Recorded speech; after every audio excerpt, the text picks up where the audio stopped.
අද අපි කතා කරන්න යන්නේ ෆෝම් ගැන. මොකක්ද මේ ෆෝම් කියන්නේ? ඔයාලා සාමාන්‍ය වෙබ්සයිට් එකකට රෙජිස්ටර් වෙන්න යද්දි එතකොට ඔයාලගේ ඩීටේල්ස් ඉල්ලන සෙක්ෂන් එකක් තියෙනවා නේද? නේම් එක, ඊමේල් එක, පාස්වර්ඩ් එක මේ වගේ විස්තර ටිකක් ගන්න තැනක් තියෙනවනේ. මෙන්න මේ වගේ සෙක්ෂන් එකක් අපි ක්‍රියේට් කරගන්නේ මේ ෆෝම් කියන ටැග් එක යූස් කරලා. ඊට අමතරව මේ ෆෝම් එක ඇතුලේ අපි දානවා යූසර් කෙනෙක්ට යූසර්ගේ data insert කරන්න කොලම් එක. ඊට පස්සේ අපි දානවා data insert කරන් පස්සේ submit කරන්න බටන් එකක්. ඊට අමතරව අපි කොලම් එකට උඩින් දානවා ඒ කොලම් එකේ මොනවද insert කරන්න ඕන කියලා පොඩි title එකක්. සාමාන්‍යයෙන් name එකක්. එතකොට phone number එකක් වගේ input කරනවා නම් අපි කොලම් එකට උඩින් දානවා name or phone number. ඒ වගේ අදාළ input කරන දෙයට ගැලපෙන title එකක් දානවා. ඉතින් මෙන්න මේ වගේ form එකක් කොහොමද අපි create කරගන්නේ? එතකොට මේ form create කරන method මොනවාද?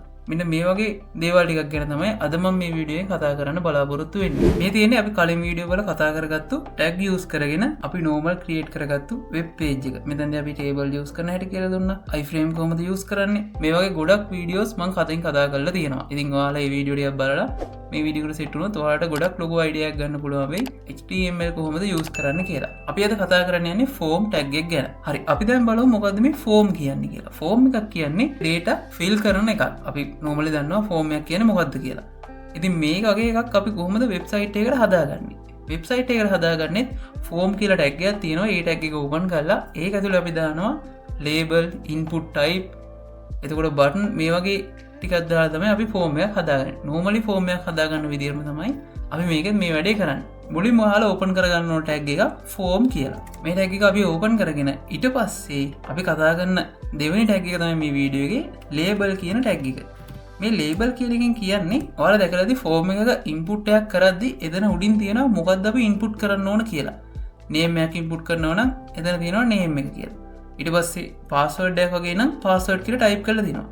අන්න ඒ වගේව type කරන්නේ මෙන්න මේ label කියන tag එක ඇතුලේ. හරිද? මෙතනින් අපි name කියලා දාමුකෝ. ඊට පස්සේ ඊට පහලින් තමයි අපි input එක දාන්නේ. මේ වගේ input කියලා tag එකක් open කරගෙන type එකක් දෙන්න ඕන. මේ input type ගනිද්දි input type ගොඩක් තියෙනවා. පළවෙනි එක තමයි මේ button කියන එක. හරිද? button කියන එක දුන්නොත් ඒ input එක button එකක් වගේ තමයි තියෙන්නේ. මේ තියෙන්නේ button එකක් වගේ හැදිලා. ඊට පස්සේ ඊළඟ type එක තමයි check box කියන type එක. ඔයාලා දැකලා තියෙන සාමාන්‍ය website වල තියෙනවා මේ වගේ check කරන්න box එකක් වගේ තියෙන කොටසක්. ඉතින් මේ check box කියන එකෙන් තමයි ඒක අපි දාන්නේ. ඊට පස්සේ තව තියෙනවා radius කියලා එකක්. හරිද? මේ රේඩියෝ කියන එක අපි සාමාන්‍යයෙන් ගොඩක්ම යූස් කරන්නේ ජෙන්ඩර් එක සිලෙක්ට් කරන්න යද්දි. මේක අපි මේල් ෆීමේල් කියලා දාලා මෙතන ටයිප් එක රේඩියෝ වගේ දාලා ඒ අදාළ ජෙන්ඩර් එක සිලෙක්ට් කරගන්න පුළුවන්.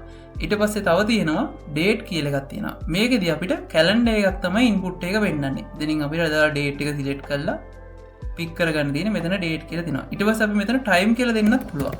ටයිම් කියලා දුන්නම මෙතනට අපිට සෙට් වෙන්නේ ටයිම් එකක් පික් කරන්න. AMද PMද කියලා දාලා මෙතනින් ටයිම් එකක් පික් කරන්න තමයි එන්නේ. ඉතින් මේ වගේ input type ගොඩක් තියෙනවා. ඔයාලා W3 ස්කූල් එක පොඩ්ඩක් රිෆර් කරොත් ගොඩක් අයිඩියා ටිකක් ගන්න පුළුවන් වෙයි මොනවද තා තියෙන input type කියලා. මම මේ වීඩියෝ එකේ ගොඩක් කතා කරන්න යන්නේ නැහැ. මූලිකවම අවශ්‍ය වෙන ටික විතරක් මම ඔයාලට පැහැදිලි කරා. අපි සාමාන්‍යයෙන් email එකක් වගේ input ගන්නවා නම් මෙතන type එක දෙන්නේ email කියලා. අපි email කියලා type එක දුන්නොත් අපි ෆෝම් එක සබ්මිට් කරද්දි එයා ටයිප් එක බලලා එතන වැලිඩේෂන් එකක් දාගන්නවා. ඊට අමතරව ඒජ් එකක් වගේ ඉන්පුට් ගනිද්දි අපි සාමාන්‍යයෙන් නම්බර්ස් විතරයි ඉන්පුට් ගන්නෙ. එතකොට අපි මෙතන යූස් කරනවා නම්බර් කියලා ටයිප් එක.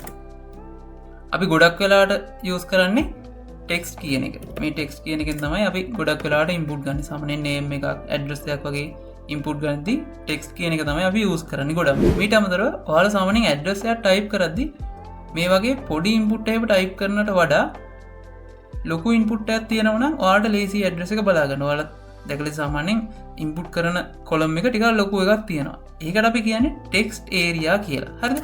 මේ ටෙක්ස්ට් ඒරියා කියන එකෙන් වෙන්නේ අපිට ගොඩක් ලොකු සයිස් එකක ඉන්පුට් එකක් ගන්න පුළුවන්. දැන් මෙතන බලන්න මම මෙතන BR ටැග් එකක් දාන්නම් ඔයාලට පැහැදිලි වෙන්න.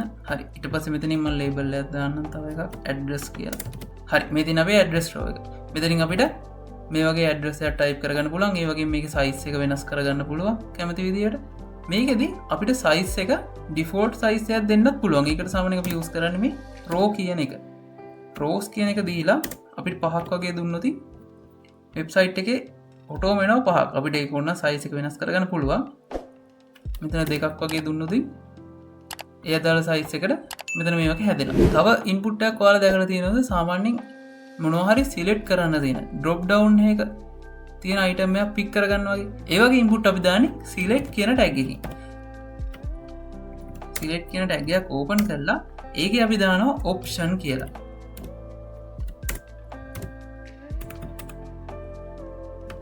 මේ වගේ ඔප්ෂන් අපිට දාන්න පුළුවන්. මම මේක පිළිවෙලට හදාගන්න ඔයාලට බලා ගන්න පහසු වෙන්න. දැන් මේ වගේ අපිට ඔප්ෂන් ටිකක් මෙතෙන්ට දෙන්න පුළුවන්. ඔප්ෂන් ටිකක් දීලා අපිට මේ drop down එක දැම්මම ඔයාලට බලා ගන්න පුළුවන් ඔප්ෂන් ටික මෙතන සජෙස්ට් වෙනවා.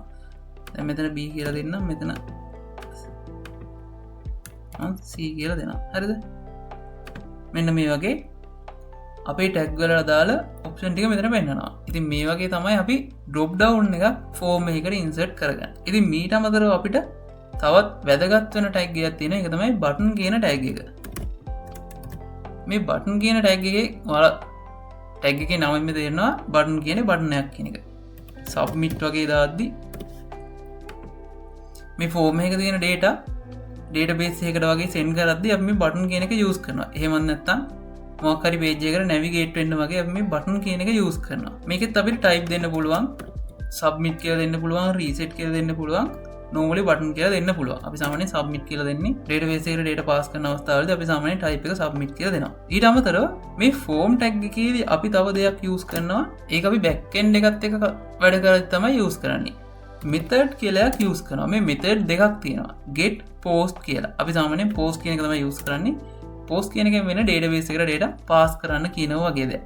ඊට පස්සේ අපි තව action කියලා එකක් use කරනවා. අපි සාමාන්‍යයෙන් PHP එක වැඩ කරද්දී මේ method action කියන ඒවා ගොඩක් use කරනවා. ඔයාලා මගේ PHP video series එක බලුවේ නැත්නම් ඒක බලන්න. එතකොට idea එකක් ගන්න පුළුවන් වෙයි මේ form එකත් එක්ක කොහොමද අපි හරියට වැඩ කරන්න කියලා. මෙතන action කියලා දීලා අපි form එකට අදාළ backend file එකේ calling එක තමයි මෙතෙන්ට දාන්නේ. ඉතින් අද අපි කතා කරා form ගැන. ඒ වගේම label ගැන සහ input type ගැන.